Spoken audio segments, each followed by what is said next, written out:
Hey everybody, how's it going? I hope you enjoyed that performance of Bitsch's second etude. As always, the goal of these etudes for me is to find something that's challenging for me and to try to get it as good as I possibly can in this moment. So although it's not 100% perfect, I'm very proud of the level that I've gotten to, and I think it's very representative of how I play right now.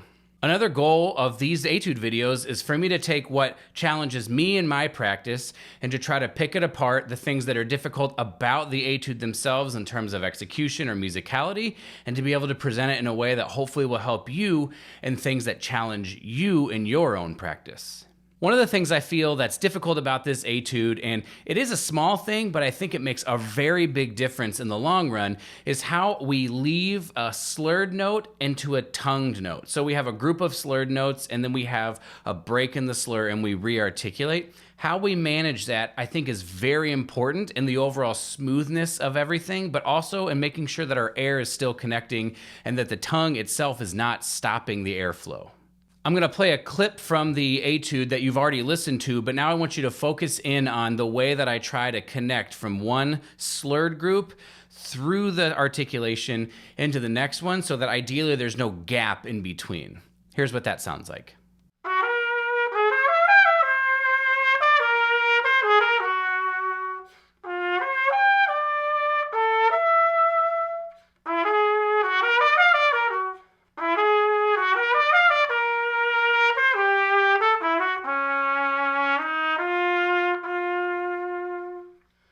For me, this is a thing I had to develop over the course of time through literally any articulation exercise, but to start to try to play it longer while keeping that ping on the front of it, to learn how to blow through the articulation. So instead of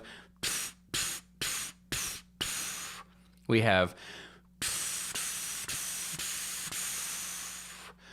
doing that second pattern is going to allow us to make sure that our air is connecting everything and that we're not interrupting the airflow, which is going to cause things to become harder and stop us from developing good habits in the long run. The big thing I wanted to talk about in this video is how do we get it so we can get the upper register stuff to be connected to the lower register stuff? How do we make it sound the same? How do we get it so we can make these wide leaps in this particular etude and be able to do it with success? I'm a believer that we want everything to feel the same on the trumpet. So the upper register shouldn't feel that different from the lower register, and our air pattern, our approach, our breathing and stuff should reflect that we want it to be similar. Oftentimes, the way that this presents in our playing is that we'll just play the lower register with less effort, less intensity, less airspeed, whatever words you want to use, but less than the upper register. The problem with that is we lose the ability to connect easily over the course of big register changes like in this etude. The way that I try to address this in my teaching and when I encourage and coach other people is to basically flip the script. So oftentimes our flexibility exercises or our slur type exercises are going to start on the bottom note and go to the top note, bottom note, top note, bottom note, top note, bottom note, top note. The problem with that is if we don't have the energy we need or the intensity, the airspeed, whatever, on the bottom note, then we have to make some sort of shift. This is when people will run into feeling like notes that are only a third away are going to feel like they're an octave apart, that they just can't quite make that smooth.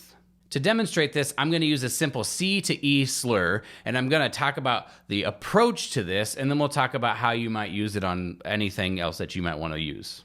So instead of playing C, E, C, E, C, E, I'm just going to flip it and play E, C, E, C, E, C. When I play the E first, I have all the energy I already need because I'm playing the E, especially if it's with a good sound and all that kind of stuff. So when I slur down to the C, my goal is to not change anything or to change as little as possible. So feeling like I'm blowing over the E down into the C, trying to change as little as possible to teach myself what is it like, what does it feel like, what does it sound like, to be able to play the C on the bottom of the two notes with the same airspeed, intensity, or as close as we can get to the E. This is what that would sound like.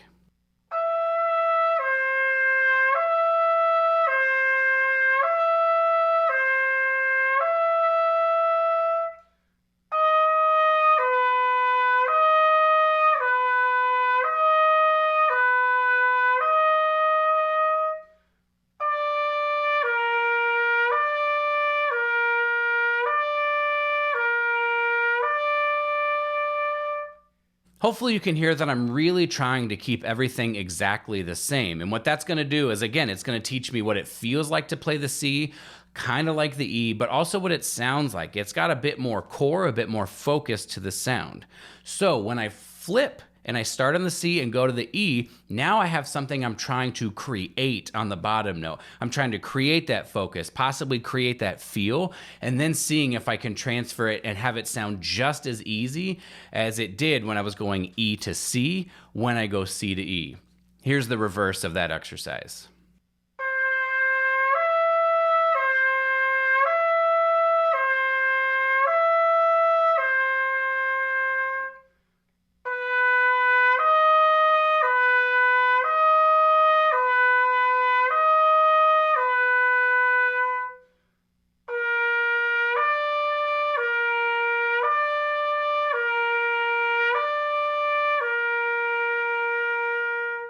So this exercise is an exercise that can work to help work on this, but it is not the only exercise. I'm a big believer that I don't really care what you do, I care how you do it. And in that regard, it doesn't matter. There's no perfect exercise that's going to fix this. Rather, approaching the exercises with the idea that my goal is to make things exactly the same. You could do this with thirds. You could do this with fourths, fifths, sixths, sevenths, octaves. You could do this with arpeggios. There's all sorts of different ways that you could approach this, first starting on the top, going down and keeping things the same, and then seeing if you can reverse it and mimic what that felt like when you went down and kept it the same, starting on the bottom, mimicking it, and seeing if you can produce that sound on the low notes with the same amount of intensity as you found when you reached it from the top.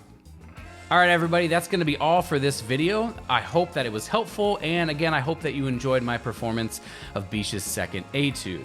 If you have any questions about how I would approach this, how I would approach your etudes that you're going to do, and how I might tackle it and organize things that you're struggling with, I'm going to leave a link down below for you to schedule a free 30-minute meeting with me where we can talk about things that you're struggling with, and I will do absolutely everything I can to be able to help you. If you did enjoy the video, or if you found it helpful, if you wouldn't mind clicking the like button down below, and make sure you subscribe if you want more content like this, more tutorials, more playing videos, and to hopefully join a community of people who want to be the best players, musicians, and people that they can be. Thank you so much for watching the video. Always remember, stay strong, be kind to yourself, never stop growing, and we'll see you in the next video.